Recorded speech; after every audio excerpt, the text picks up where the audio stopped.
What's up, guys? Hundar. I'm hanging out with Otley. We're talking Dust 514. It's been a good few days for Sony. Let me just throw that out there. How's your E3 feeling so far?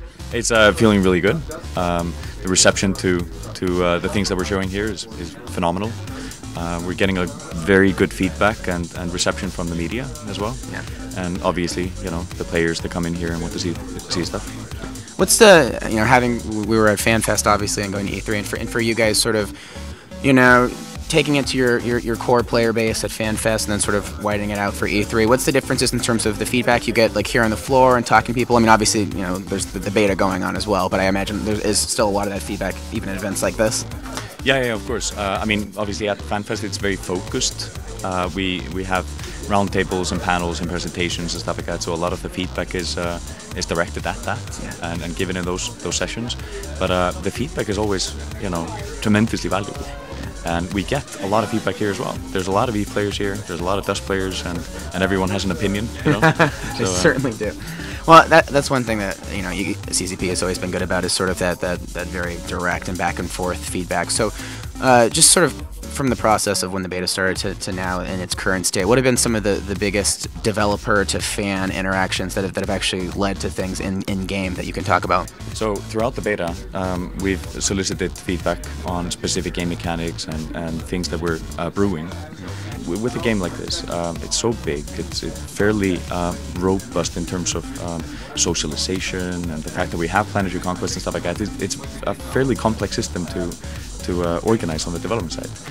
We're aiming at monthly updates. Wow. So every time we make a change or we're thinking about a change and stuff like that, we post things up on the forums, we talk to the CPM, which is the Council of Planetary Management. It's a group of players that help us guide the project forward.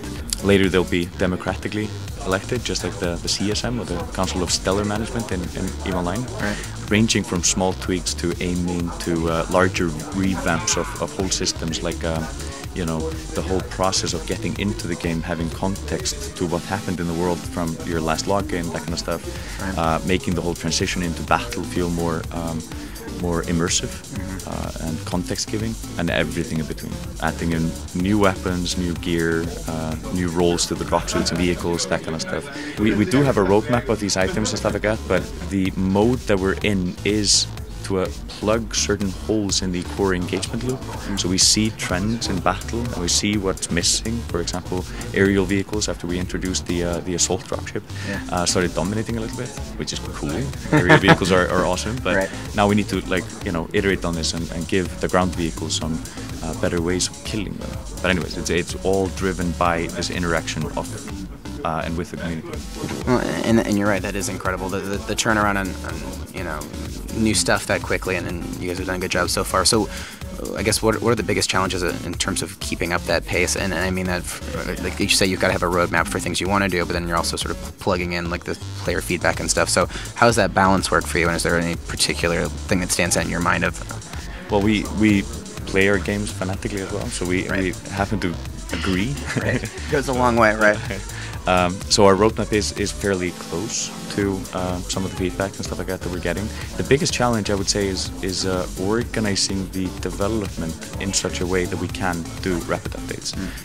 With a long tail or long leading expansion, like Uprising was, where we developed something for 4 or 5 months, everyone's trying to hit a specific date, and that kind of drives the quality of things. Like, of course, we have a minimum standard, we want to always reach highest quality and stuff like that, but moving into this new model, quality is key. We don't release anything unless we're 100% happy with it, unless we've engaged with the community about it and stuff like that. And that mindset, this is something that the EVE guys are tremendously good at.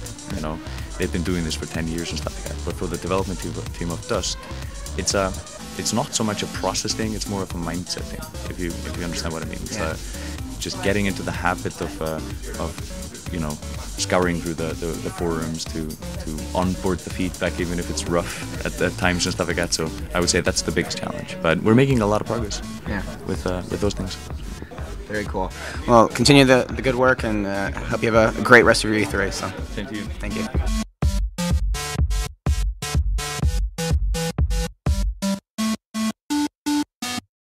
Hey there, I got some free time for E3. Good.